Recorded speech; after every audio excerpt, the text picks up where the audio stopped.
آخری رات سکینہ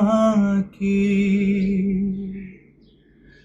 آخری رات سکینہ کی، میں خاک پہ سو جاؤں گی، میں خاک پہ سو جاؤں گی، ہاں کہتی ہوں بابا، سینے پہ سلانے کو کہاں کہتی ہوں بابا، سینے پہ سلانے کو کہاں کہتی ہوں بابا، کہتی ہوں کہ چہرہ ہی دکھا جائیے بابا، مرنے سے تو پہلے ہی آ جائیے بابا، پہلو میں سلانے کو کہاں کہتی ہوں بابا، میں خاک پہ سو جاؤں گی، ہاں کہتی ہوں بابا، سینے پہ سلانے کو کہاں کہتی ہوں بابا، بچے تو بہت چھوٹے ہوا کرتے ہیں بابا، ہر ایک مصیبت پہ گلا کرتے ہیں بابا، میں ناز اٹھانے کو کہاں کہتی ہوں بابا، میں خاک پہ سو جاؤں گی، ہاں کہتی ہوں بابا، سینے پہ سلانے کو کہاں کہتی ہوں بابا، سہ لوں گی جو ہاتھوں کی لکیروں میں لکھا ہے، زنداں کے اندھیروں کا گلہ کس نے کیا ہے، میں شمع جلانے کو کہاں کہتی ہوں بابا،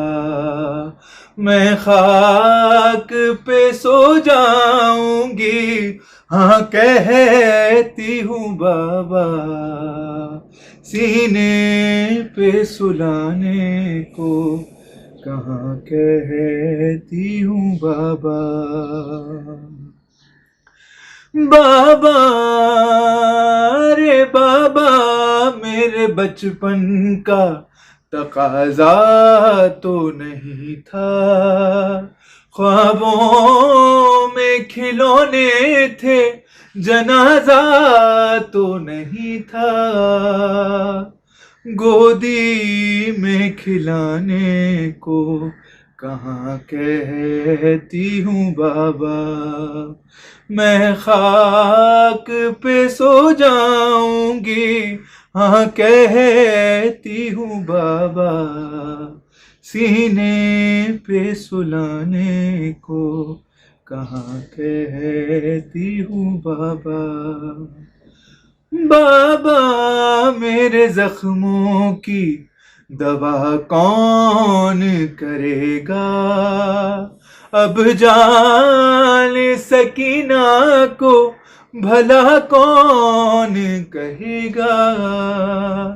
پہلو میں چھپانے کو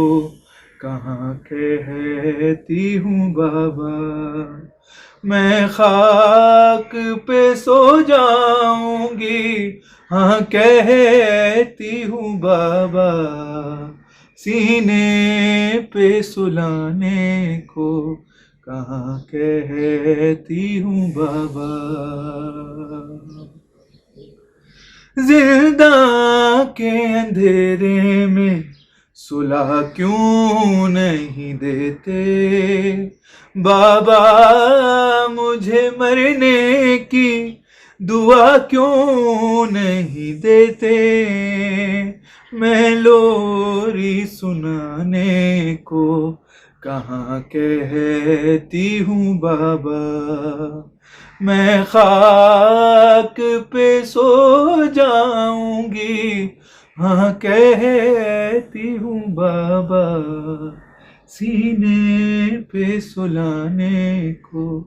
کہاں کہتی ہوں بابا، ارمان سکینہ کا یہی بین تھے ہائے، ارمان سکینہ کے یہی بین تھے ہائے، میں کہتی رہی بابا مگر آپ نہ آئے، تربت میں بنانے کو کہاں کہتی ہوں بابا، میں خاک پہ سو جاؤں گی ہاں کہتی ہوں بابا۔ فاتحہ۔ اعوذ باللہ السمیع العلیم من الشیطان اللعین الرجیم، بسم اللہ الرحمن الرحیم، الحمد للہ المعروف من غیر رؤیت، والخالق من غیر منصبت، خلق الخلائق بقدرت واستعبد الارباب بعزت، وساد العظماء بجود، والصلاة والسلام والتحية والإكرام على البشير النذير السراج المنير، حبیب الہ العالمین ابی القاسم محمد وعلى آلہ الطیبین الطاہرین المعصومین المظلومین المنتخبین المنتجبین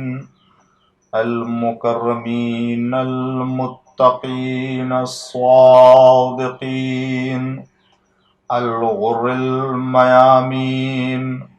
الذین اذهب اللہ عنہم الرجس وطہرہم تطہیرا، لا سیما الامام المبین بقیت اللہ فی الارضین، الحجة الثانی عشر والمہدی المنتظر، عجل اللہ تعالی فرجہ الشریف، اللہم لعن اول ظالم ظلم حق محمد وآل محمد، وآخر تابع له على ذلك، اللهم لعن العصابة التي جاهدت الحسين وشايعت وبايعت وتابعت على قتله، اللهم لعنهم جميعا، اما بعد فقد قال مولانا امامنا محمد بن علی التقی الجواد علیہ الصلاة والسلام، الدین عز والعلم کنز، صلوات پڑھ دیجئے محمد وآل محمد پر۔ قبل اس کے کہ میں اس نورانی فقرے کے سلسلے میں آپ کے سامنے کچھ باتیں عرض کروں۔ سب سے پہلے آپ حضرات ایک بار سورہ حمد اور 3 بار سورہ توحید کی تلاوت فرما کر کے چند مرحومین کے ارواح کو ایصال فرما دیں۔ مرحوم محسن غلام حسین کریم، مرحومین آف کریم فیملی، مرحومین آف دوست محمد فیملی، مرحومین آف نورانی فیملی اور تمام مومنین اور مومنات کے ارواح کو ہدیہ فرما دیں۔ بسم اللہ الرحمن الرحیم۔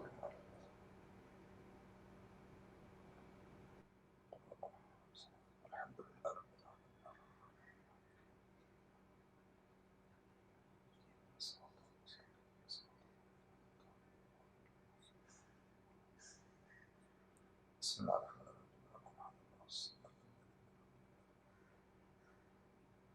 بسم اللہ الرحمن الرحیم۔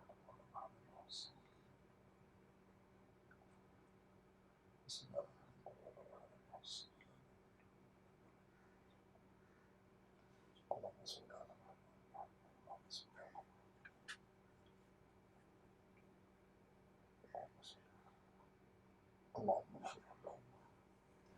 آپ حضرات پھر مل جل کر کے ایک صلوات پڑھ دیجئے محمد آل محمد علیہ السلام پر۔ اللہم صلی اللہ۔ میں نے اس مناسبت سے کہ جو ہمارے اور آپ کے نویں امام محمد تقی علیہ السلام کی شہادت کی مناسبت سے یہ مجلس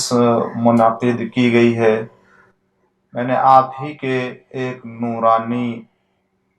کلمہ کا سہارا لیا ہے عنوان کلام کے لیے، جس میں امام فرماتے ہیں کہ الدین عز والعلم کنز۔ معصومین کا کلام آپ اگر ملاحظہ کریں تو جتنی فصاحت اور بلاغت امام کے کلام میں ہوتی ہے وہ کسی اور کے کلام میں نہیں ہوتی۔ مختصر کلام، جامع کلام اور نصیحت آمیز کلام اور حکمت سے بھرا ہوا کلام ہوتا ہے، اور یہی خصوصیت ہے کسی الہی اور آسمانی نمائندے کی کہ اگر وہ کلام کرتا ہے تو اس کا کلام حکمت کے مطابق، اس کا کلام نصیحت آمیز اور اس کا کلام ہدایت کے لائق ہوتا ہے۔ اور کیوں نہ ہو، اس لیے کہ یہ کلام معصوم ہے، کلام قرآن ناطق ہے، اور جب مفسر قرآن صامت ہے تو ان کی تفسیر، ان کا کلام، ان کی باتیں بھی قرآن ہی کی طرح سے فصاحت اور بلاغت کے ساتھ اور حکمت آمیز کلام ہوتا ہے۔ آپ فرماتے ہیں کہ الدین عز، دین عزت ہے، والعلم کنز، اور علم خزانہ ہے۔ ایک چھوٹے سے فقرے میں امام نے تمام طرح کی عزت اور ہر طرح کے احترام اور ایک انسان کے لیے جو واقعی شرف کا سبب ہے اسے آپ نے اس کے اندر سمو دیا ہے۔ آپ کا نام محمد اور کنیت ابو جعفر ہے، لقب تقی، جواد، اور آپ کی والدہ کا نام سبیکہ، جنہیں خیزران بھی کہا جاتا ہے۔ آپ کی ولادت 10 رجب سن 195 میں ہوئی، 195 میں، اور شہادت آخر ذی قعدہ سن 220 ہجری میں ہوئی ہے، اور آپ کی قبر مبارک کاظمین میں آپ کے جد امجد ساتویں امام موسیٰ کاظم علیہ السلام کے ہمراہ ایک ہی مقام پر پہلو میں پائی جاتی ہے۔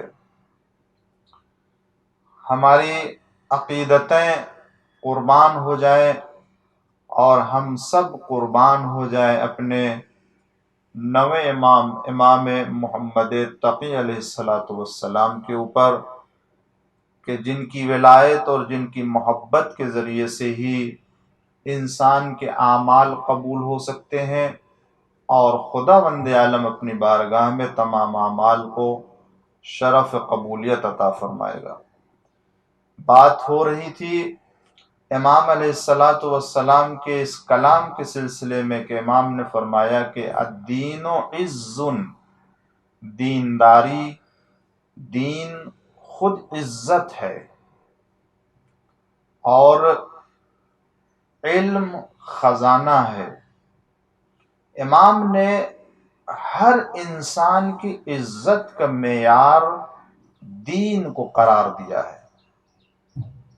شرف کو قرار دیا ہے۔ اگر کوئی اپنے لیے عزت کا معیار دین سے ہٹ کر کے اور دینداری سے ہٹ کر کے کسی چیز کو قرار دیتا ہے تو امام اسے آگاہ فرماتے ہیں کہ دیکھو، تمہاری سوچ اور تمہاری فکر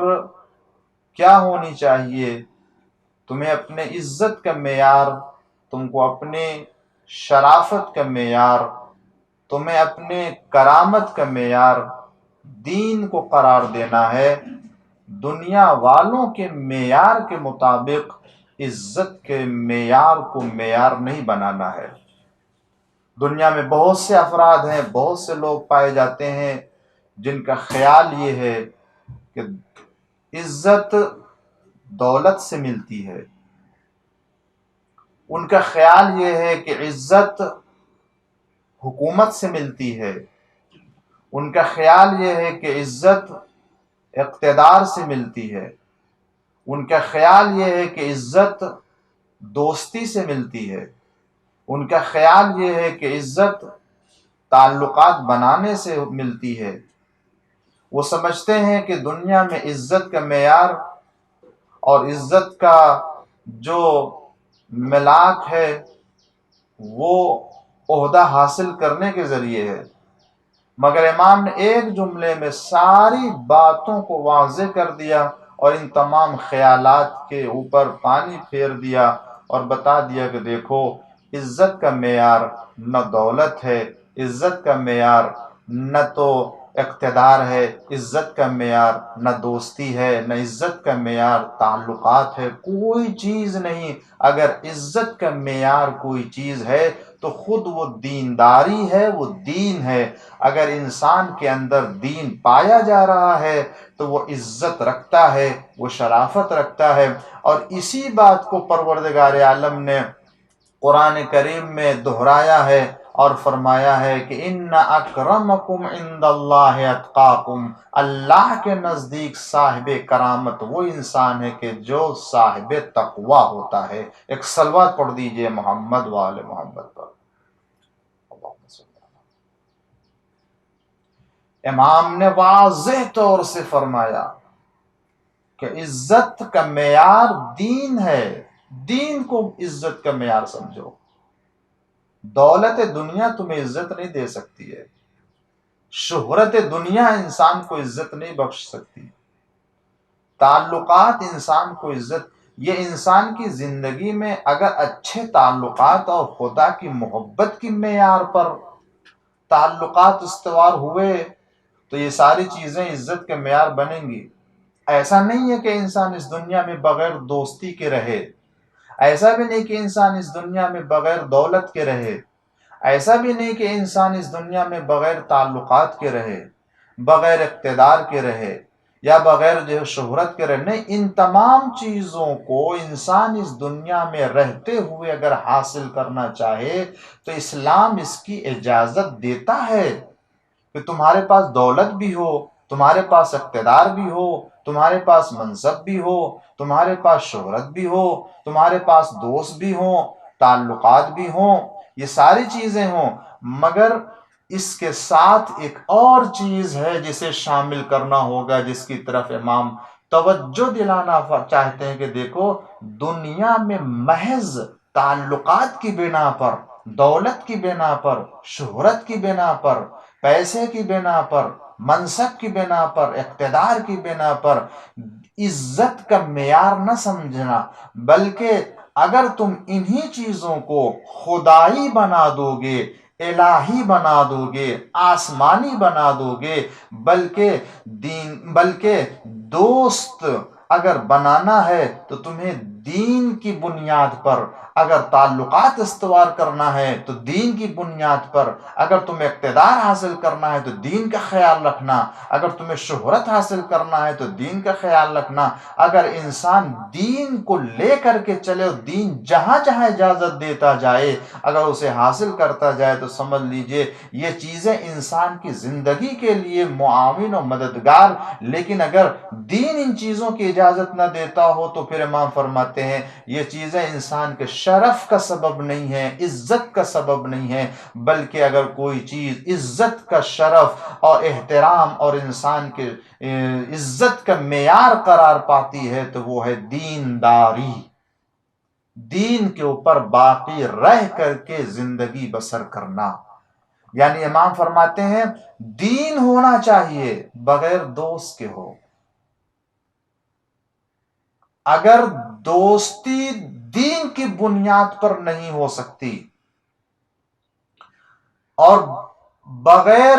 دوستی کے انسان رہ جائے دین رکھتے ہوئے تو اسے دوستی کے بغیر دین کو رکھنا چاہیے۔ اگر انسان شہرت دین کے ساتھ رکھ سکتا ہے تو اسلام اجازت دیتا ہے، لیکن اگر بغیر دین کے شہرت ہو تو بغیر شہرت کے رہ جانا کمال ہے، عزت کا سبب ہے۔ اقتدار کے ہمراہ دین بھی ہونا چاہیے، لیکن اگر اقتدار بغیر دین کے ہو، حکومت بغیر دین کے ہو، دولت دنیا بغیر دینداری کے ہو تو اسلام کہتا ہے دیکھو دین رکھنا، دولت دنیا اس صورت میں کہ جب خود تمہیں دین اجازت نہ دے رہا ہو، تمہیں اسلام اور آئین جو اجازت نہ دے رہا ہو تو تم اس صورت میں شکل میں دولت دنیا کو ٹھکرا دینا،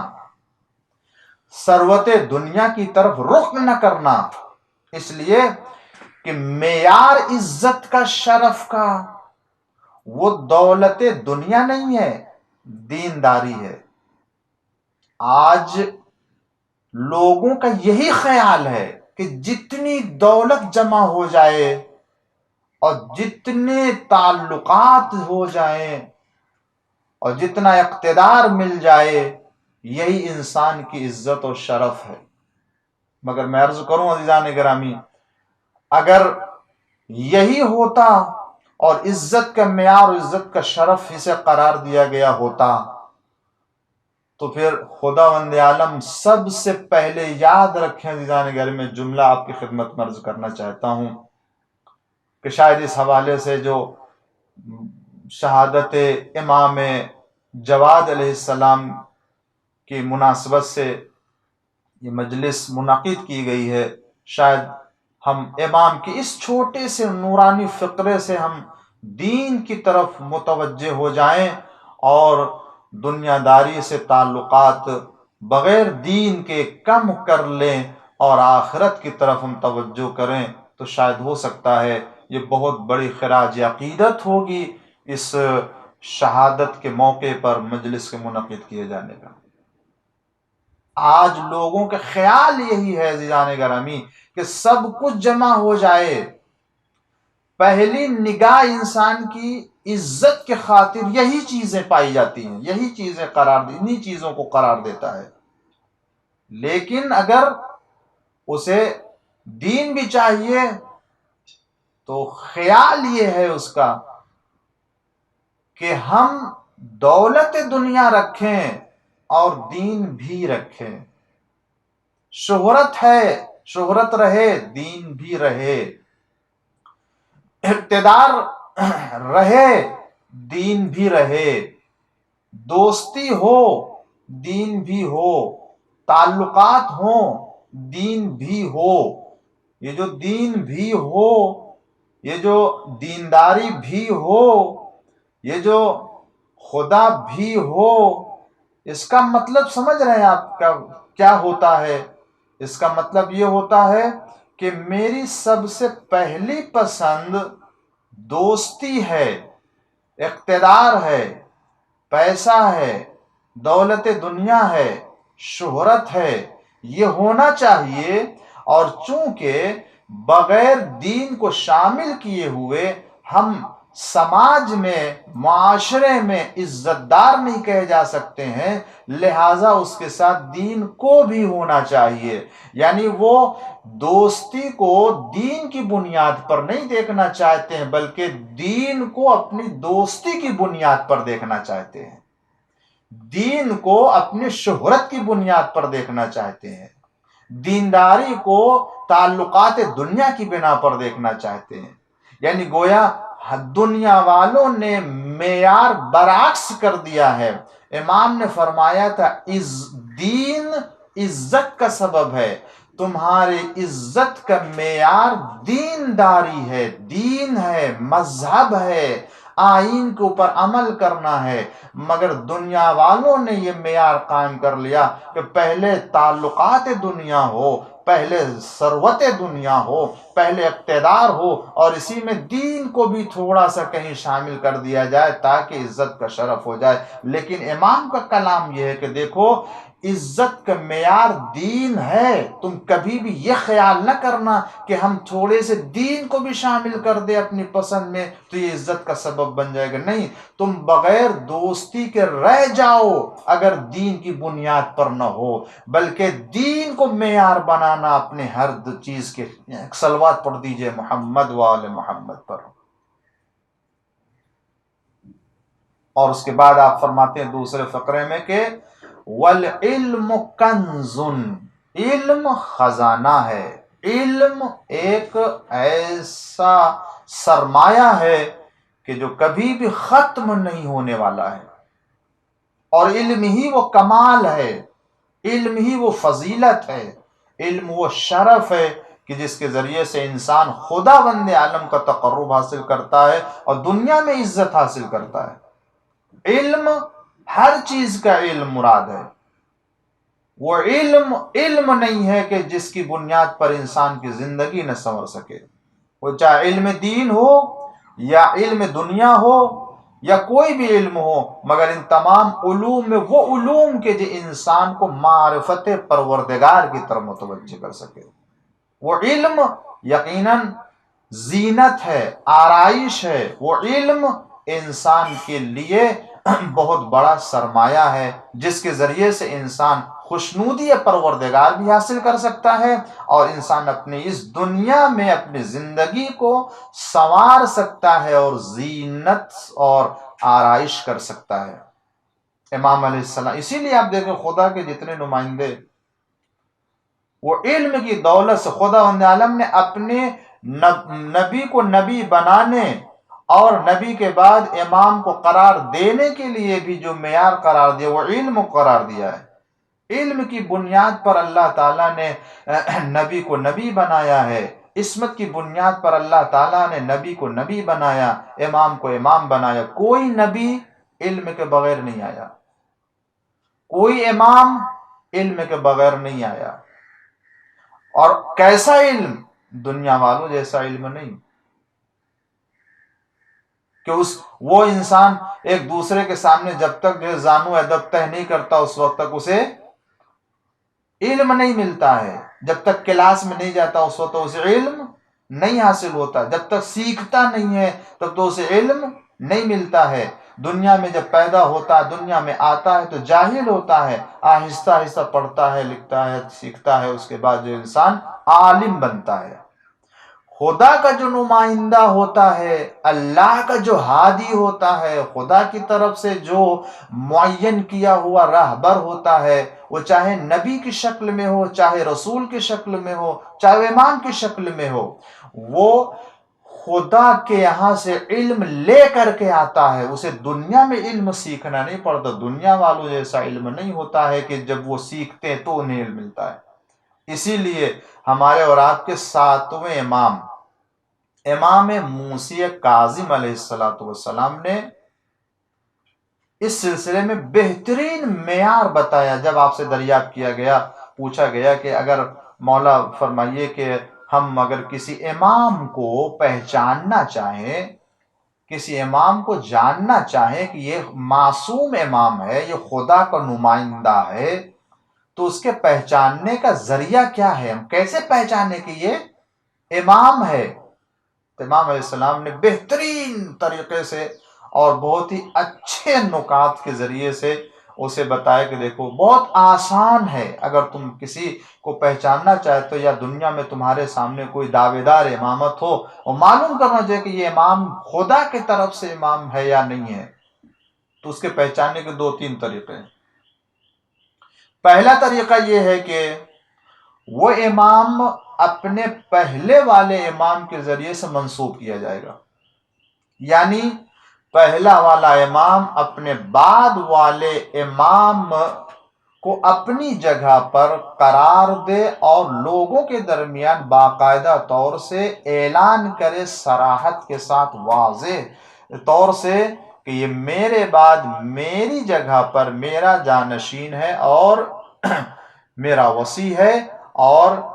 میرے بعد تمہارا امام ہے، جسے نص کہتے ہیں۔ نص صریحی طور سے وضاحت ہو، جس طریقے سے خود حضور اکرم صلی اللہ علیہ وآلہ وسلم نے اپنے بعد امیر المومنین علی بن ابی طالب علیہ السلام کو لوگوں کے لیے امام قرار دیا اور اپنا جانشین اور وصی اور خلیفہ قرار دیا۔ باقاعدہ طور سے آپ نے اعلان کیا حکم پروردگار سے،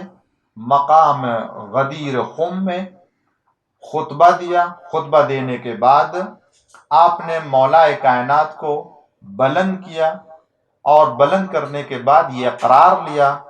کہ الست اولا بکم من انفسکم، کیا میں تمہارے نفسوں کے اوپر تم سے زیادہ تصرف کا حق نہیں رکھتا ہوں؟ تو قالوا بلا، سب لوگوں نے، جتنے بھی اصحاب موجود تھے وہاں سارے صحابہ نے کہا بلا یا رسول اللہ، یقیناً آپ ہمارے نفسوں کے اوپر، ہماری جان کے اوپر آپ ہم سے زیادہ حق کے تصرف رکھتے ہیں۔ تو اس کے بعد جب یہ اقرار کر لیا تب پیغمبر اسلام نے فرمایا کہ آگاہ ہو جاؤ کہ فمن کنت مولا فہذا علی مولا، جس کا میں مولا ہوں اس کا۔ اس کے بعد خطبہ غدیر جو آپ نے دیا ہے میدان غدیر میں 18 ذی الحج کو حج سے واپسی کے موقع پر، وہ پورا خطبہ آپ دیکھیں کہ جس میں امیر المومنین السلام کی خلافت، جانشینی، وصایت کو نہ صرف امیر المومنین السلام بلکہ امیر المومنین السلام کے بعد امام حسن، امام حسین اور آپ کے بعد امام مہدی عجل اللہ تعالی فرجہ الشریف تک آنے والے تمام جانشین اور اوصیاء کا تعارف کرایا ہے،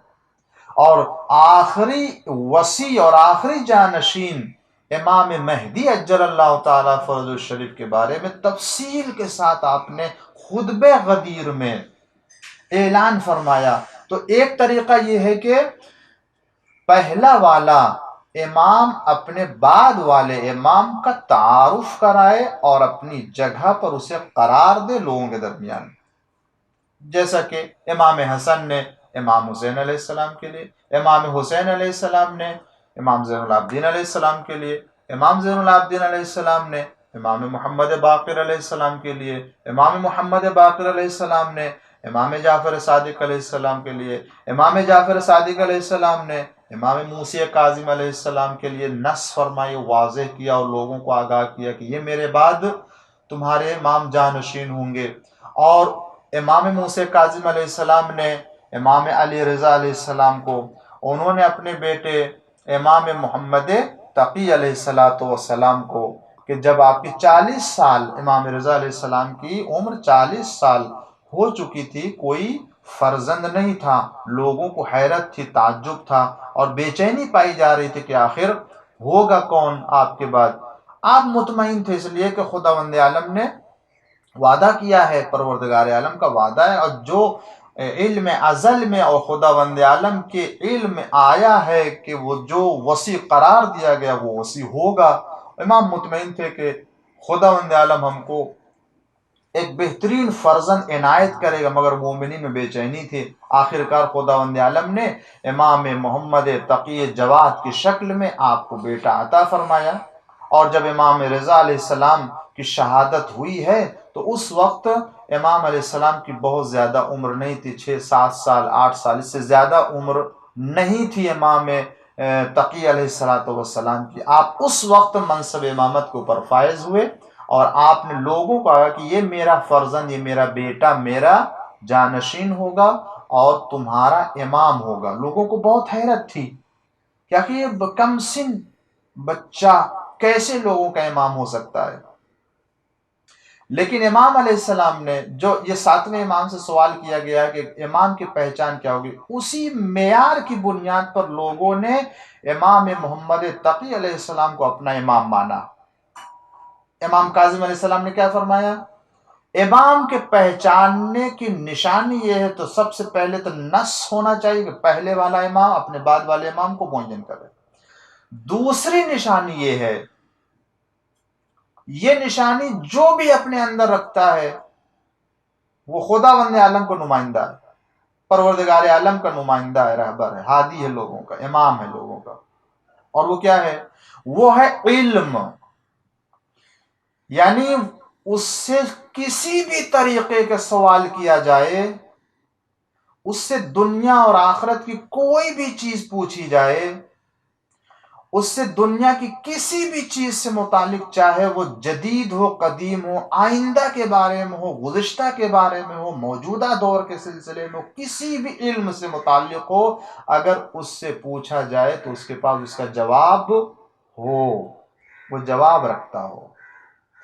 اور اگر اس سے نہ پوچھا جائے، اس سے نہ دریافت کیا جائے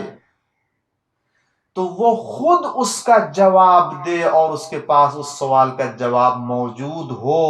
اور وہ جواب اس کا دے سکے۔ یعنی کیا؟ وہ امام تمہارے دل کے پردے میں چھپے ہوئے سوال کو بھی جانتا ہو اور اس کا بھی وہ جواب دے دے، اسے کہتے ہیں خدا کی طرف سے علم رکھنے والا امام۔ اگر یہ خصوصیت اس کے اندر ہو تو سمجھ لینا یہ خدائی امام ہے، اللہ کی طرف سے معین کیا ہوا امام ہے۔ اور یہ وجہ ہے کہ آپ کی عمر کم ہے، لوگوں کو حیرت ہوئی، حالانکہ یہ بات خود امام رضا علیہ السلام نے اپنے دور میں واضح کر دی تھی کہ دیکھو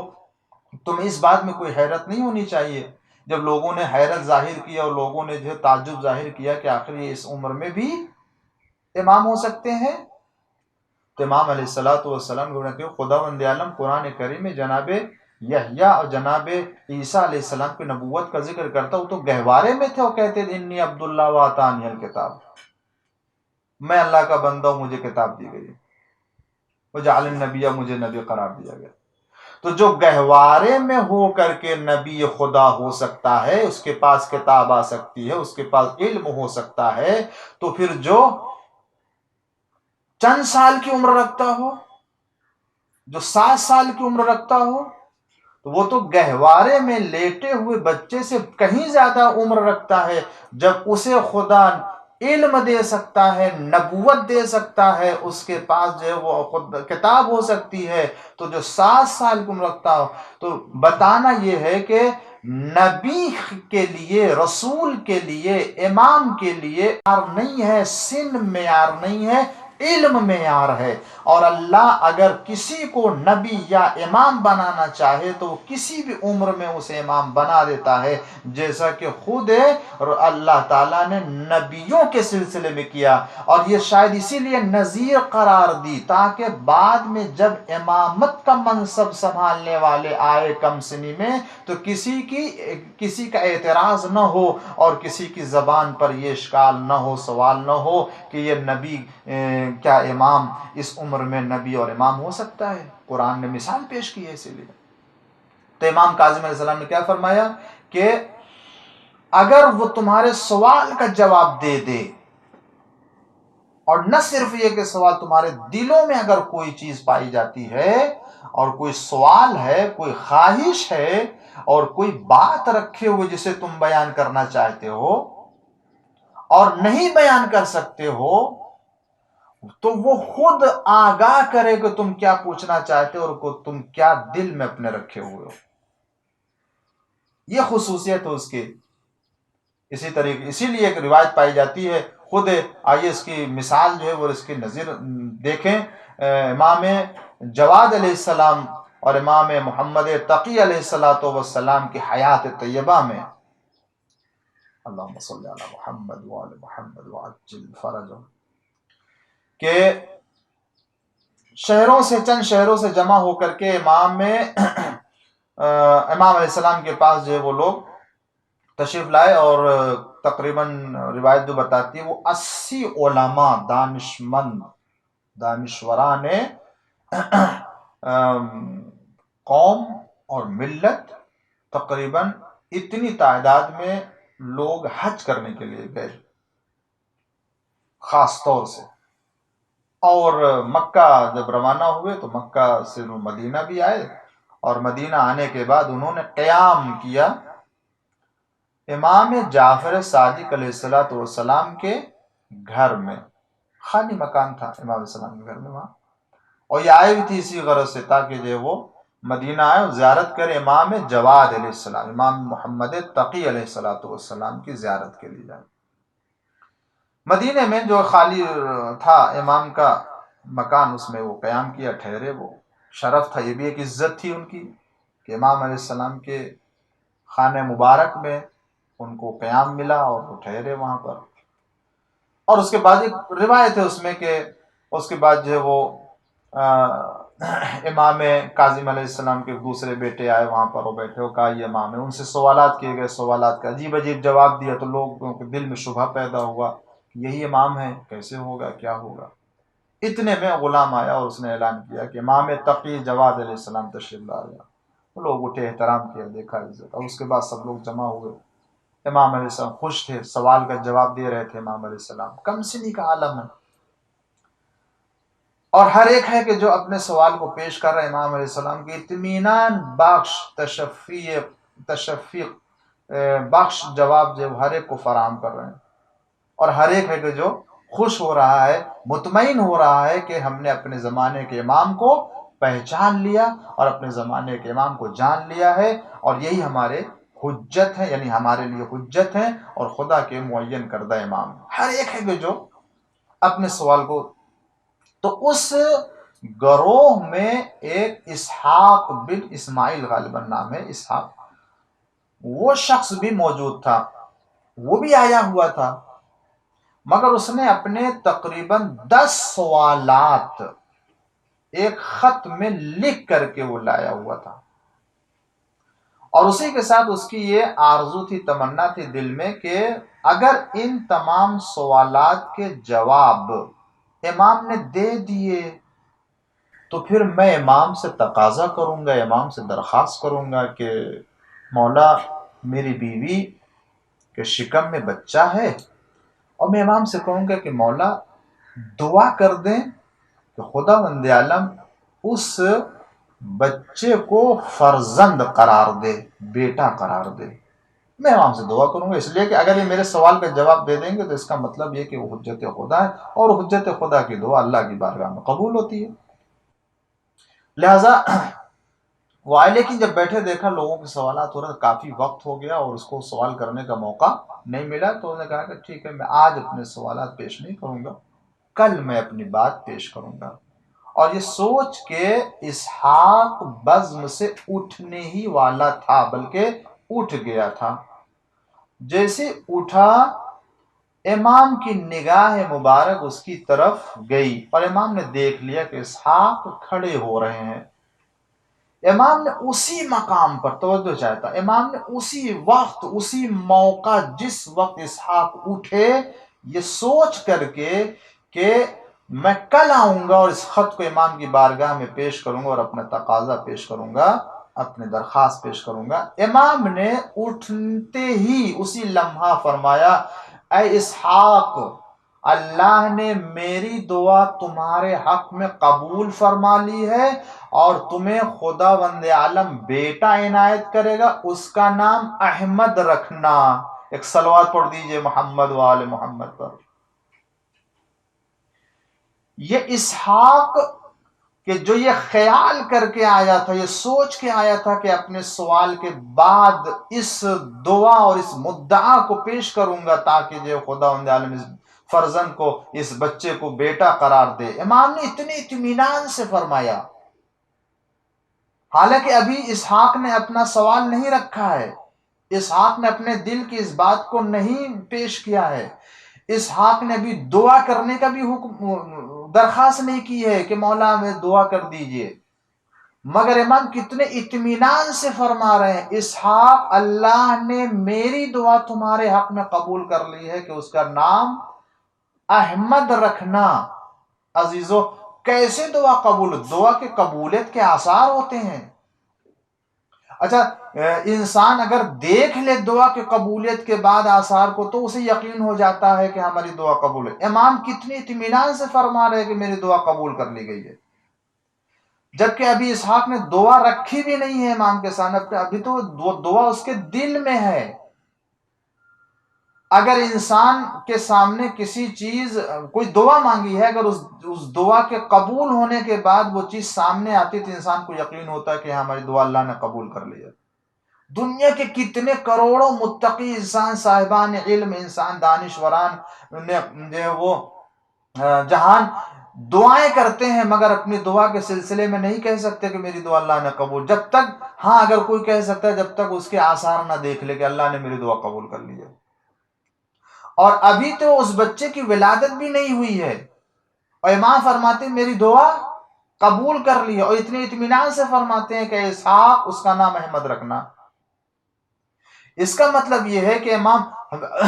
جانتے ہیں، امام کے پاس وہ علم ہے کہ جس کی بنیاد پر آپ کہہ سکتے ہیں کہ اگر میں نے دعا کر دی تو اللہ تعالیٰ نے میری دعا قبول کر لی ہے۔ ارے ہمارے سامنے دعائیں ہوتی ہیں، ہم دعا کرتے ہیں، اگر کسی بیماری کے شفا کے لیے دعا مانگتے ہیں، شفا مل جاتی، تب یقین ہوتا ہے کہ اللہ نے شفا دے دی ہے۔ اگر کسی مشکل سے نجات کے لیے دعا کرتے ہیں تو نجات مل جاتی ہے، تب ہمیں معلوم ہوتا ہے کہ اللہ نے ہماری دعا قبول کر لی ہے۔ ابھی اس نے دعا کی درخواست نہیں کی ہے، دعا آپ نے اس کے سامنے کی نہیں ہے، اور آپ نے فرما دیا کہ اے اسحاق، تمہاری دعا قبول ہو گئی ہے، اور میرے لیے جو تمہاری درخواست تھی میں نے اس کو قبول کر لیا، اور اللہ سے درخواست کی خدا نے قبول کر لیا، بیٹا تمہیں عطا کیا۔ مولا یہ کیسے آپ نے اطمینان سے بتا دیا؟ ابھی تو اس نے اپنی بات بھی نہیں رکھی ہے، بیٹا بھی دنیا میں نہیں آیا، اور آپ فرما رہے ہیں احمد نام رکھنا۔ اتنے یقین کے ساتھ، اتنے اطمینان کے ساتھ، اتنے ایمان کے ساتھ آپ اسے بتا، کہیں ایسا نہ ہو کہ جب اس کے یہاں ولادت ہو تو بیٹا پیدا نہ ہو، بیٹی پیدا ہو۔ مولا کچھ انتظار تو کر لیجئے اور اسے اطمینان نہ دلائیے، کہہ دیجئے کہ ہاں انشاءاللہ، یا یہ کہ خداوند عالم تمہیں بیٹا عطا کرے گا اگر اللہ چاہے گا، مگر اتنے اطمینان سے اللہ نے دعا قبول کر لی ہے، اس کا نام احمد رکھنا۔ شاید امام یہ بتانا چاہتے ہو کہ دیکھو، میں یہی تو بتانا چاہتا ہوں دنیا والوں کو کہ دیکھو، جو دنیا میں آ کے علم حاصل کرتے ہیں وہ آثار سے، نشانیوں سے پتہ لگاتے ہیں کہ شکم مادر میں کیا چیز ہے، لیکن جو وہاں سے علم لے کر کے آتا ہے اسے اللہ خود خبردار کر دیتا ہے، اس لیے کہ یہ قرآن میں اللہ فرماتا ہے وَيَعْلَمُ مَا فِي الْأَرْحَامِ، جو رحم میں شکم مادر میں ہے جو کچھ اس کے بارے میں اللہ علم رکھتا ہے۔ مگر امام یہ بتا دینا چاہتے اگر میں شکم مادر میں ہونے والے بچے کے جنس کی پتہ دے رہا ہوں، خبر دے رہا ہوں، اس کا مطلب علم تو اللہ کے پاس ہے، مگر اسی نے ہمیں علم دیا ہے جس کی بنیاد پر ہم اطمینان سے خبر دے رہے ہیں۔ یاد رکھو جو خدائی امام ہوتا ہے، جو الہی نمائندہ ہوتا ہے، اس کے پاس علم وہاں سے آتا ہے اور وہ اس علم میں کسی طرح کی کوئی خطا نہیں کرتا، اور جب خطا کا امکان نہیں ہوتا ہے تو اطمینان ہی اطمینان ہوتا ہے۔ ایک صلوات پڑھ دیجئے محمد والے محمد۔ ہاں اب یہاں اس مقام پر کوئی یہ کہہ سکتا ہے کہ آج کہ سائنس نے، آج کے علوم نے تجربات کی بنیاد پر، ترقی کی بنیاد پر جو سائنس کا مقام ہے وہ یہ کہ آج خود تجربے کی بنیاد پر ایسی مشینیں ایجاد ہو گئی ہیں جس کی بنیاد پر لوگ پتہ لگا لیتے ہیں، معلوم ہوتا ہے کہ شکم مادر میں بچہ ہے تو کیا ہے، وہ یا لڑکی ہے یا لڑکا ہے۔ تو اس میں کوئی کمال ان کا نہیں ہے۔ کسی ہو سکتا ہے کسی کے ذہن میں یہ خیال آئے اور یہ سوال پیدا ہو کہ اگر امام محمد تقی جواد علیہ السلام نے اللہم صلی علی محمد وعلی محمد وعجل فرج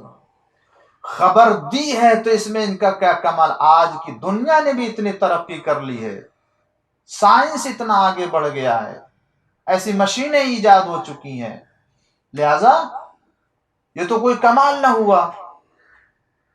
یہ آج علم دنیا والوں کے پاس بھی ہے جو تجربات کی بنیاد پر اور جو مشین کی بنیاد پر اور جو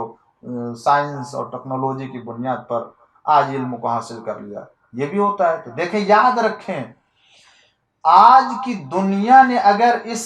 علم کو حاصل کیا ہے تو ان کے علم میں بھی اور 1300 سال پہلے، 1200 1400 سال پہلے اگر امام جواد علیہ السلام کا علم تھا تو اس علم میں بھی فرق ہے۔ کل 1300 سال پہلے تقریباً جو ہے وہ 200 جو ہے وہ سن میں 200 ہجری میں اگر امام جواد علیہ السلام خبر دے رہے تھے تو بغیر کسی مشین کی بنیاد پر، بغیر کسی تجربے کی بنیاد پر، بغیر کسی آثار اور نشانیوں کو دیکھے ہوئے آپ خبر دے رہے تھے، جب کسی طرح کی کوئی مشین ایجاد نہیں ہوئی تھی، کسی طرح کا اس طرح کو کوئی تجربہ نہیں پایا جاتا تھا، اس وقت آپ اطمینان کے ساتھ خبر دے رہے تھے۔ آج کی دنیا نے مشینوں کی بنیاد پر، تجربات کی بنیاد پر، آثار کی بنیاد پر وہ خبر دے رہے ہیں کہ شکم مادر میں کون سی چیز ہے جنس کے اعتبار سے۔ اور دوسری بات یہ ہے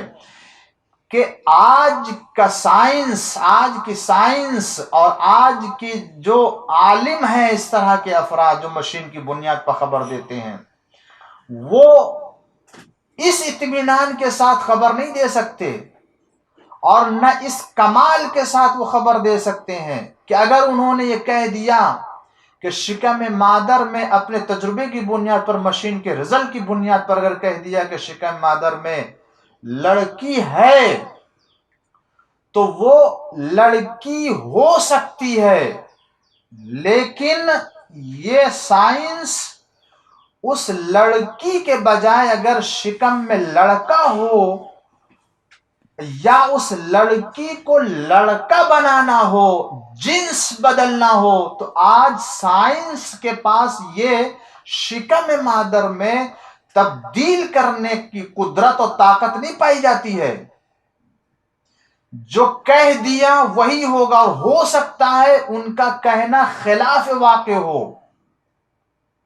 ہو سکتا ہے وہ رزلٹ غلط بھی ہو، لیکن جو امام نے بتایا ہے، امام کے اس علم کے خلاف کوئی بھی واقعہ رونما نہیں ہو سکتا ہے۔ اور یہ بھی کمال امام کے پاس ہے کہ اسی شکم مادر میں اگر آپ چاہیں تو جس کو آپ نے بیٹا کہا ہے اور کہا اس کا احمد نام رکھنا،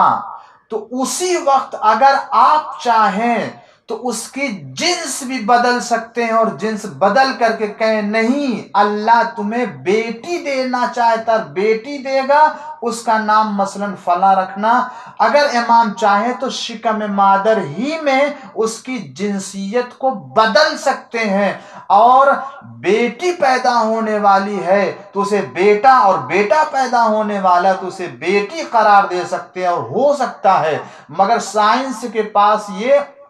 کمال نہیں ہے، یہ قدرت نہیں ہے، یہ طاقت نہیں ہے، پہلے تو ان کی بات 100% درست نہیں ہو سکتی ہے، اور اگر ہو سکتی ہے تو یہ قدرت نہیں ہے کہ اس میں کوئی تبدیلی پیدا کریں،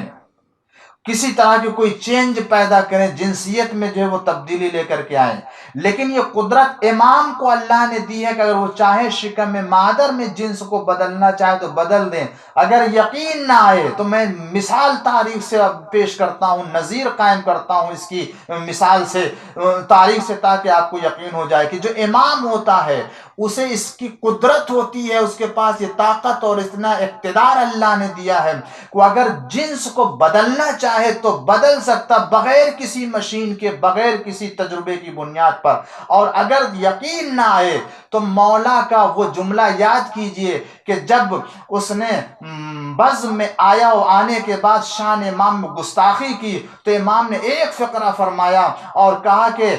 اے مرد تجھے شرم نہیں آتی ہے کہ عورتوں کی، اے عورت تجھے شرم نہیں آتی ہے کہ مردوں کے مجمع میں بیٹھی ہوئی ہے۔ اور جیسے ہی آپ نے یہ جملہ فرمایا اس مرد کے لیے کہ اے عورت تجھے شرم نہیں آتی کہ مردوں کی بزم میں بیٹھی ہوئی ہے، امام کا جملہ تمام نہیں ہوا تھا کہ وہ شخص فوراً وہاں سے اٹھا اور فرار کر گیا۔ بعد میں جب معائنہ کیا گیا تو بتا دیا اس نے اور اعلان کر دیا کہ ہاں مولا نے جو فرمایا تھا وہ صحیح ہے اور وہ درست ہے کہ میں اس عالم میں مردوں کے درمیان بیٹھی ہوئی تھی۔ یعنی کیا؟ امام کے اس فقرے نے اس کی جنس کو بدل دیا تھا، اور اس کے بعد اعلان کیا، بتا دیا کہ دیکھو جو اللہ کا نمائندہ ہوتا ہے، جو کہتا ہے وہی ہوتا ہے، اس لیے کہ یہ کن صاحب کن فیکون کے نمائندے ہوتے ہیں۔ وہ جس چیز کا حکم دیتا ہے وہ ہو جاتا ہے، تو اس کا نمائندہ بھی اسی کی دی ہوئی علم سے وہ بھی جو چاہتا ہے وہ ہو جاتا ہے۔ ایک صلوات پڑھ دیجئے محمد وآل محمد۔ امام کو اللہ نے اتنا اقتدار دیا ہے تو اس کے پاس وہ علم ہوتا ہے۔ امام کاظم علیہ السلام نے فرمایا کہ امام کی نشانی یہ ہے کہ وہ اگر علم رکھتا ہے تو وہ ہر سوال کا جواب اس کے پاس ہوتا ہے، اور اگر دل میں اس کے پاس کوئی چیز ہے، چھپی ہوئی ہے کوئی چیز ہے نہیں آگاہ، تو وہ اس سے بھی وہ آگاہ ہوتا، اس سے آگاہ کرتا ہے۔ ایک شخص چاہنے والا امام کی خدمت میں آیا، وہ مکہ میں مجاور ہو گیا تھا، مکہ میں رہتا تھا، مگر وہ اس نے کہا کہ مولا کی خدمت میں پہنچا، اور خدمت پہنچنے کے بعد اس نے ارادہ کیا تھا کہ میں مولا سے کہوں گا کہ مجھے آپ اپنا ایک لباس عطا کر دیں۔ بس میں بیٹھا رہا، لیکن اس کے دل میں یہ بات تھی، وہ کہہ نہ سکا اپنی بات کو امام سے، حیا آ رہی تھی، شرم تھی کہ شاید امام علیہ السلام کے سامنے یہ بات کیسے پیش کروں، لہذا وہ وہاں سے بغیر کہے ہوئے چلا آیا۔ اس نے کہا کہ اچھا میں جاتا ہوں، نماز پڑھتا ہوں 2 رکعت، نماز پڑھ کے اس نے کہا اللہ سے دعا کروں گا اور اس کے بعد امام کی خدمت ہے، اگر دل نے کہا تو میں پیش کروں گا، ورنہ نہیں پیش کروں گا۔ آج 2 رکعت نماز پڑھا، 2 رکعت نماز مسجد نبوی میں 2 رکعت نماز پڑھی، 2 رکعت نماز پڑھنے کے بعد 100 مرتبہ اللہ سے طلب خیر کیا، اور اس کے بعد جو وہ پھر اس کا دل نہیں مانا، تو اس نے کہا اب جب میرا دل نہیں کہہ رہا ہے تو میں اس خط کو کہ جس میں نے لکھا ہے کہہ نہیں سکتا ہوں، لہٰذا خط میں لکھ کے امام کو پیش کروں گا، لیکن میرا دل اب نہیں کہہ رہا ہے، تو لہٰذا میں نے اس نے جو ہے وہ خط پھاڑ دیا اور اس کے بعد وہ چلا گیا واپس۔ اب وہ سفر شروع کیا، اس نے ادھر سفر پہ تھا، راستے میں ملاقات ہوئی اس کے ایک نمائندے سے امام علیہ السلام کی۔ دیکھا کیا کہ قافلے میں ایک شخص ہے کہ جو مجھے میرے نام سے قافلے میں تلاش کر رہا ہے۔ وہ شخص تلاش کرتے کرتے وہ اس کے پاس آیا، چاہنے والے کے پاس، کہ کہنے لگا کہ مولا نے تمہارے لیے ایک لباس بھیجا ہے، اور یہ لباس تمہارے لیے، اور سے کو نکال کر کے اس نے پیش کیا امام۔ اس نے جب یہ لباس دیکھا تو شکر خدا کیا، اور امام علیہ الصلوۃ والسلام سے خوش ہوا، بہت زیادہ خوش ہوا، اس لیے کہ جو بات وہ نہیں سکتا تھا، لکھ کے پیش کرنا چاہتا تھا، اور لکھ کے بھی نہ پیش کر سکا اور واپس آ گیا۔ امام علیہ السلام نے اپنے نمائندے کے ذریعے سے اس کو اپنا لباس بھیجا اور بتا دیا اس طریقے سے، دیکھو جو نمائندے پروردگار ہوتا ہے وہ لوگوں کے دلوں کے راز سے واقف ہوتا ہے،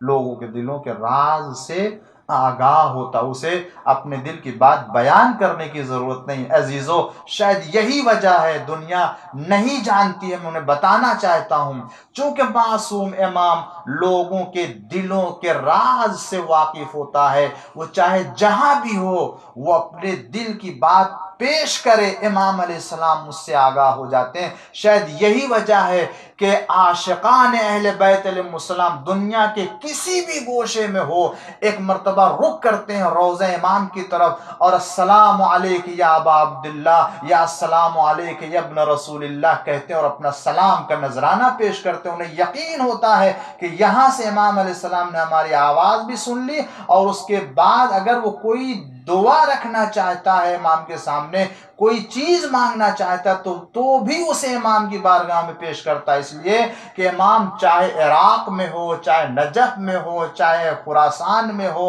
چاہے وہ مدینے میں ہو،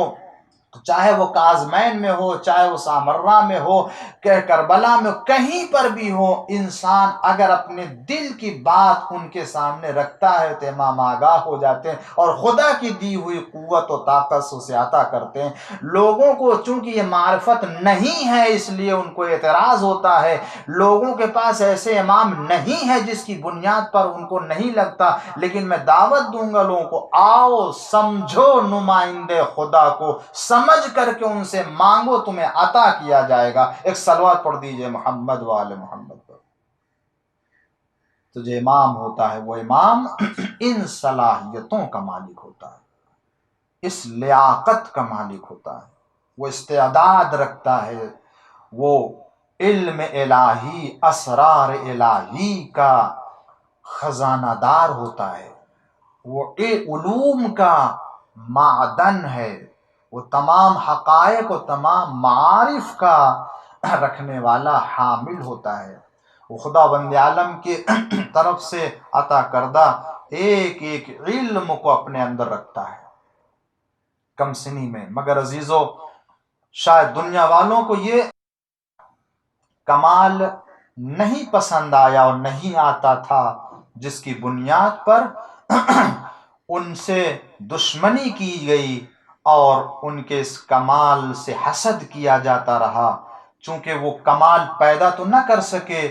دنیا والے اپنے اندر جو کمال خدا نے اہل بیت کو دیا تھا، جو کمال خدا نے امام رضا کو دیا تھا، جو کمال خدا نے امام تقی علیہ السلام کو دیا، جو کمال امام علی نقی علیہ السلام کو دیا، جو کمال اللہ نے تمام جانشینان پیغمبر اسلام کو عطا کیا، دنیا کے پاس وہ کمال نہیں رہا اور نہ وہ کمال حاصل کر سکتے تھے، تو ایک طریقہ اختیار کیا، وہ یہ کہ ان سے دشمنی، ان سے حسد، ان سے کینے کی بنیاد پر ان کو قید میں رکھا گیا، ان کے اوپر ظلم ڈھایا گیا تاکہ انہیں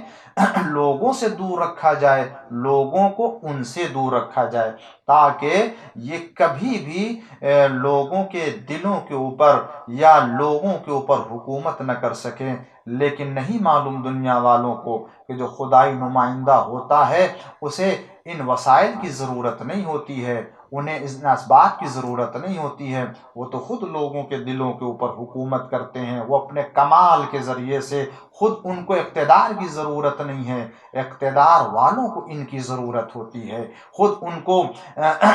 قدرت اور طاقت کی ضرورت نہیں، دنیا والوں کو ان کی قدرت اور ان کی طاقت کی ضرورت ہوتی ہے۔ اسی لیے دیکھیں، جب کمال نہ حاصل کر سکے اور جب کمال کا مقابلہ نہ کر سکے تو اسی کمال کی بنیاد پر دشمنی ظاہر کی گئی، ابن ابی داؤد کے جس کو امام تقی جواد علیہ السلام نے بھرے مجمع میں دربار میں اپنے علم کے ذریعے سے شکست دی تھی. شکست کیا؟ وہ تو امام نے قرآنی رائے اور قرآنی حکم کو پیش کیا تھا، مگر معتصم کے سامنے چونکہ ابن ابی داؤد بغداد کا قاضی تھا، اسے بڑی شکست محسوس ہوئی اور اس کے ذریعے سے بہت ہی توہین محسوس کر رہا تھا کہ جو چور کے ہاتھ کے کاٹے جانے کا حکم تھا اس نے ایک حکم دیا تھا، مگر جب امام نے قرآن اور حدیث کی بنیاد پر فرمائے کہ نہیں اس کی 4 انگلیاں کاٹی جائیں گی، نہ اس چور کے ہاتھ جو ہے وہ اس گھٹے سے کاٹے جائیں گے، کلائی سے نہیں کاٹے جائیں گے، نہ کوہنی سے کاٹا جائے گا، بلکہ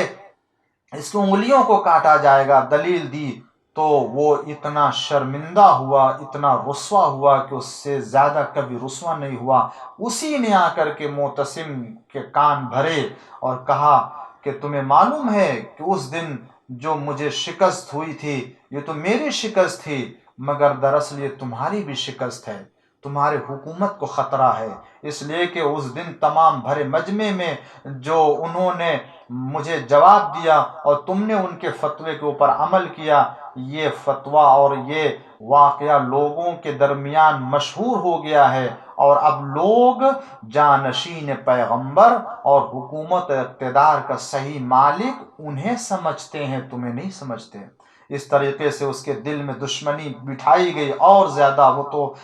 قدم قدم پر اہل بیت علیہ السلام کا اور امام کا دشمن تھا، لہذا اس نے انتظام کر لیا کہ امام تقی جواد علیہ السلام کی زندگی کا خاتمہ کر دے. عزادارو، آج یقیناً ہم سب کے لیے یہ مصیبت کا دن ہے کہ ہمارے اور آپ کا نواں امام محمد تقی جواد علیہ السلام کی شہادت کا دن آپ کو کس طریقے سے زہر دغا کے ذریعے سے شہید کیا گیا. بروایت یہ ہے کہ اس نے جو ہے وہ اپنی بیٹی ام الفضل کو جو ہے وہ زہر کے ذریعے سے امام کی زندگی کا خاتمہ کرایا. ایک روایت یہ کہ اس نے اپنے وزیر کے ذریعے سے آپ کو دعوت دی گئی اور کھانے میں زہر دیا گیا. ایک روایت غلام کے ذریعے سے آپ کو کھانا دیا گیا. مگر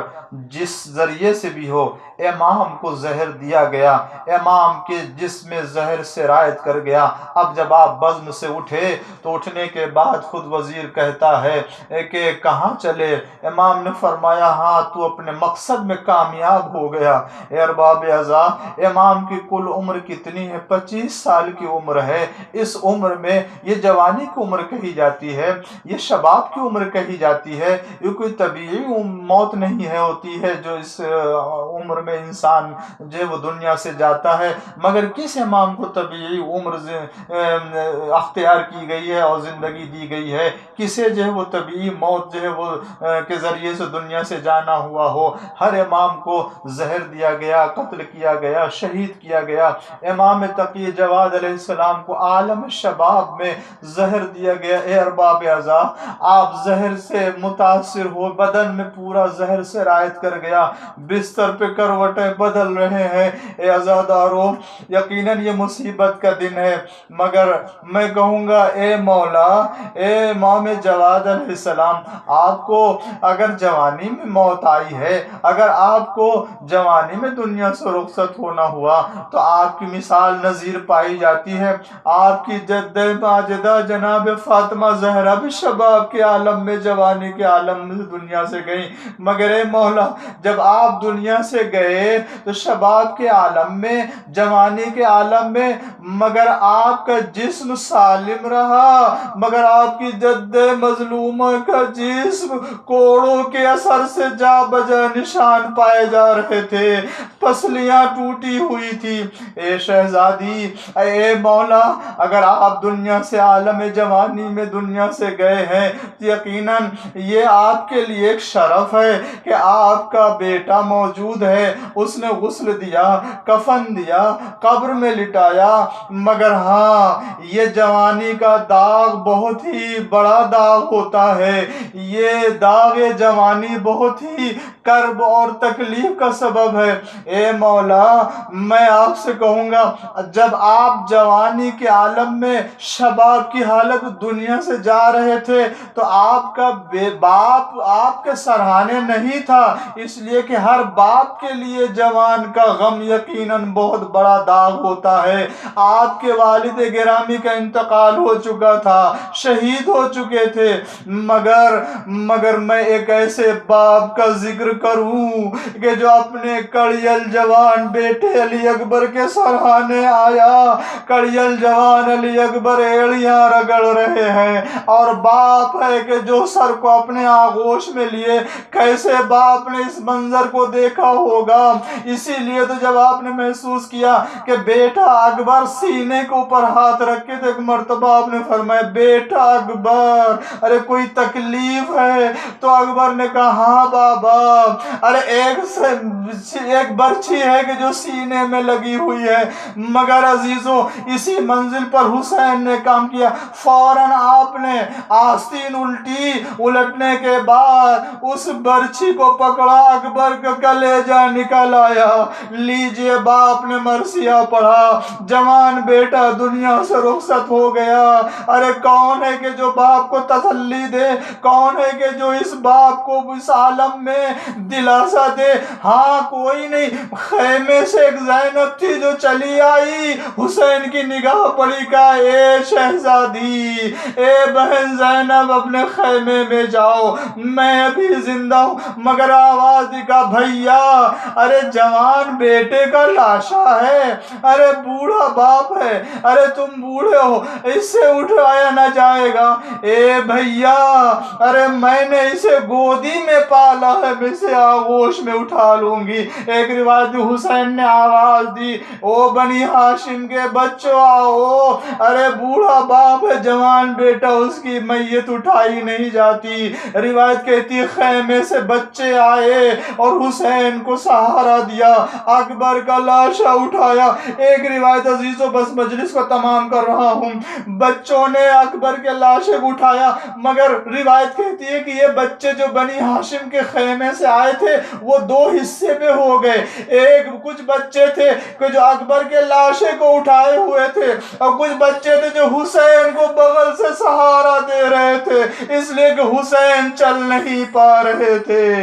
جوان بیٹے کی میت ہے، بوڑھا باپ ہے۔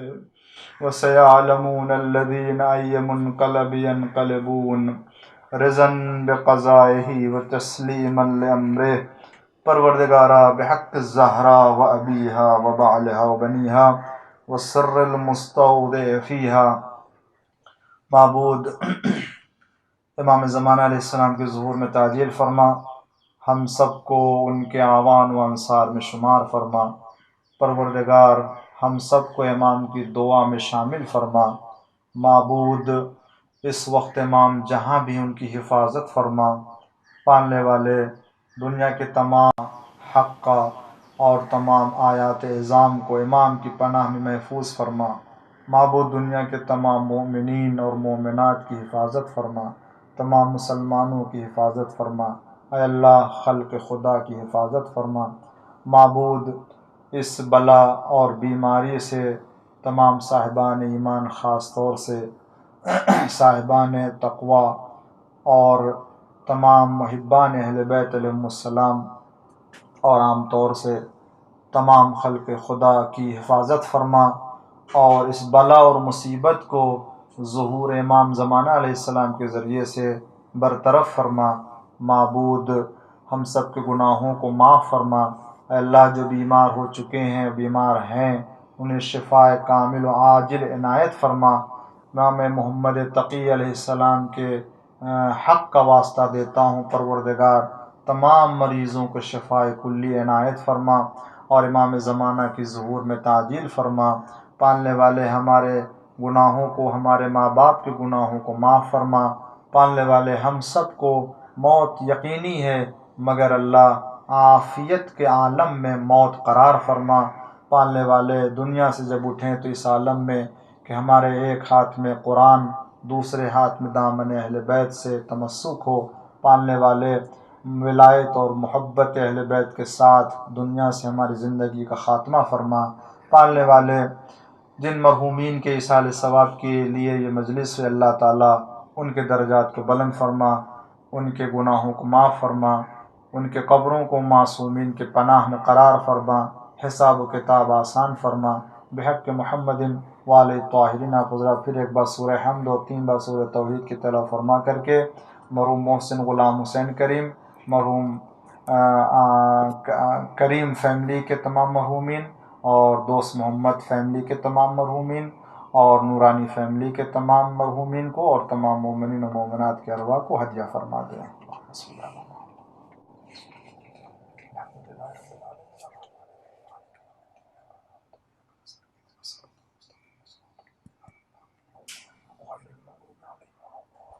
اللہ الرحمن الرحیم، قل هو الله احد الله الصمد لم يلد ولم يولد ولم يكن له كفوا احد۔ بسم اللہ الرحمن الرحیم، قل هو الله احد الله الصمد لم يلد ولم يولد ولم يكن له كفوا احد۔ بسم اللہ الرحمن الرحیم، قل هو الله احد الله الصمد لم يلد ولم يولد ولم يكن له كفوا احد۔ اللهم صل على محمد وعلى محمد، اللهم صل على محمد۔